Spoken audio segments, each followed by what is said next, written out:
반갑습니다. W 공동체 여러분. 8월 세 번째 주 주일 순모임 가이드 영상으로 함께 하게 되었습니다.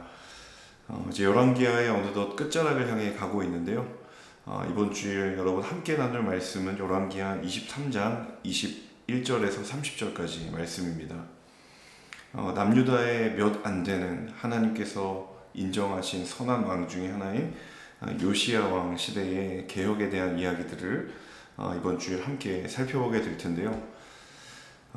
요시야 왕이 성경에서 굉장히 하나님 보시기에 좋은 왕이었다.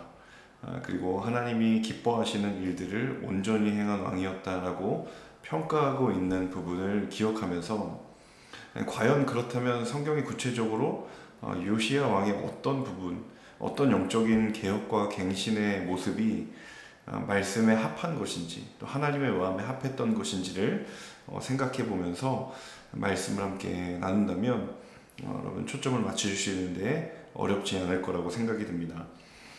오늘 본문의 말씀에 크게 두 부분을 나누어서 여러분이 살펴보시게 될 텐데요. 첫 번째는 요시야 왕이 유월절을 지켰다라는 부분에 함께 초점을 맞추어 보면 좋겠습니다.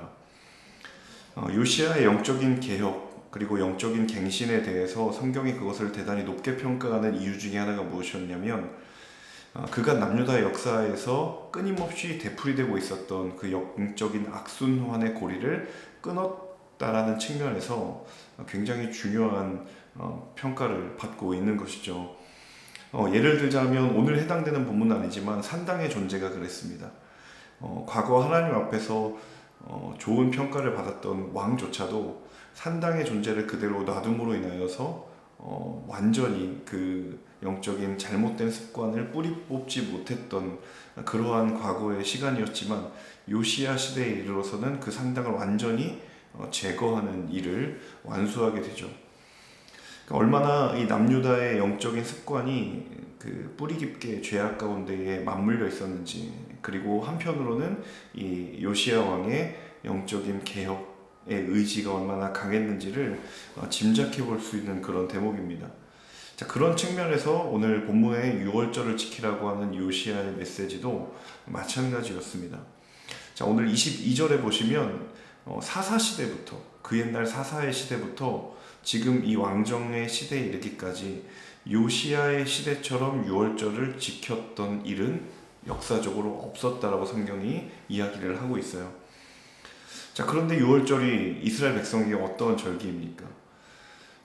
그 옛날 출애굽할 때 이스라엘 백성을 하나님께서 구원해 내심으로 말미암아 하나님이 그들의 백성이 되고, 그리고 그들이 하나님의 백성이 되는 그 하나님과 이스라엘 백성 사이의 언약을 확증했던 그 경험적 고백, 바꿔 말하면 이스라엘 백성들의 영적인 정체성의 뿌리가 되는 중요한 사건이 바로 이 유월절 사건이었던 것이죠.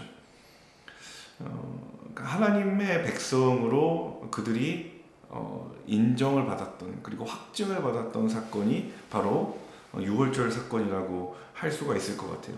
자, 그런데 22절에서도 보시는 것처럼 안타깝게도 성경은 그런 영적인 뿌리와 정체성을 가진 유월절이 사사시대부터 지금에 이르기까지 단 한 번도 제대로 지켜지지 않았다라는 것에 대해서 성경이 굉장히 지적을 하고 있는 것이죠. 자, 그런 측면에서 요시야가 유월절을 지키라고 하는 이 명령은 단순히 제사를 다시 드려라, 율법에 명시된 대로 예배를 드려라 라고 하는 어떤 단순한 의미가 아니라 죄로부터 멀어져 있는 우리의 영적인 정체성, 그리고 더 나아가서는 하나님에 대한 고백을 우리가 온전하게 하겠다, 새롭게 하겠다라고 하는 그 결단이 바로 이 유월절을 지키라고 하는 요시야의 명령과 선포 안에 담겨져 있다라는 거예요. 여러분, 참된 회개라는 것, 또 하나님이 기뻐하시는 영적인 갱신과 개혁의 자리에서는 어떤 일이 일어나는가? 반드시 그 자리에는 영적인 정체성을 하나님 앞에서 회복하는 경험을 하게 된다는 거예요. 자, 이 영적인 정체성이라고 하는 것은 가장 먼저는 하나님이 누구이신가?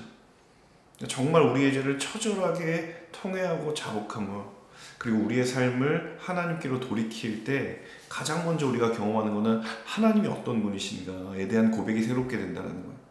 하나님이 우리의 하나님 되시고 그분이 나의 아버지가 되시고 그분이 우리의 죄를 위하여 십자가의 은혜를 허락하신 분이다라고 하는 이 하나님에 대한 자기 고백이 새롭게 된다라는 거예요. 그리고 또 한 가지는 그 하나님 앞에서 내가 누구인지를 명확하게 다시 정의 내리고 고백하게 된다는 것이죠. 자, 바로 그 정반대의 일이 언제 있었는가? 여러분, 창세기 3장에 아담이 범죄했을 때죠. 아담이 범죄했을 때의 그 장면, 범죄한 아담이 하나님의 얼굴을 숨어서 피하게 됩니다. 자, 그런 아담을 보시고 하나님께서 이야기를 하는 거죠. 내가 어디에 있느냐. 아담의 소재를 파악하지 못했기 때문에 하나님께서 그 질문을 던지는 것이 아니라 이미 죄가 하나님의 형상을 닮은 피조물이었던 그 아담의 영적인 정체성을 갉아버렸고 잊어버리게 되었다는 거예요.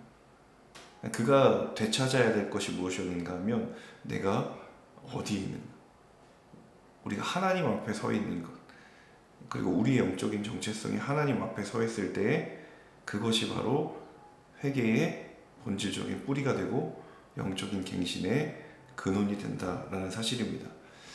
그래서 여러분, 나는 과연 어디에서, 그리고 혹은 언제 하나님의 하나님 되심과 그리고 나의 영적인 정체성을 분명하게 깨닫게 되는지를 여러분 생각해 볼 수 있는 그런 질문이 되었으면 합니다.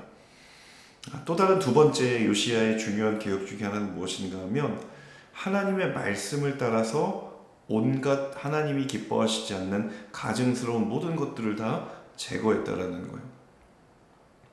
매우 간단합니다. 산당을 제거하고 무당을 제거하고 신접한 사람들을 제거하고 그리고 집안의 신들과 우상들과 무당들을 다 제거했던 중요한 이유 중에 하나는 무엇인가 하면 그 책에 기록되어 있는 율법의 말씀을 지키기 위해서였어요.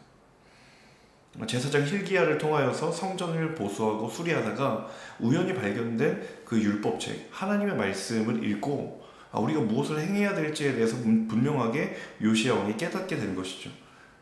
그리고 그 율법의 기준, 그 율법이 무엇라고 말하는지를 토대로 백성들과 그리고 자신을 비롯한 모든 국가의 지도자들이 그 말씀을 따르자라고 결단했던 것이죠.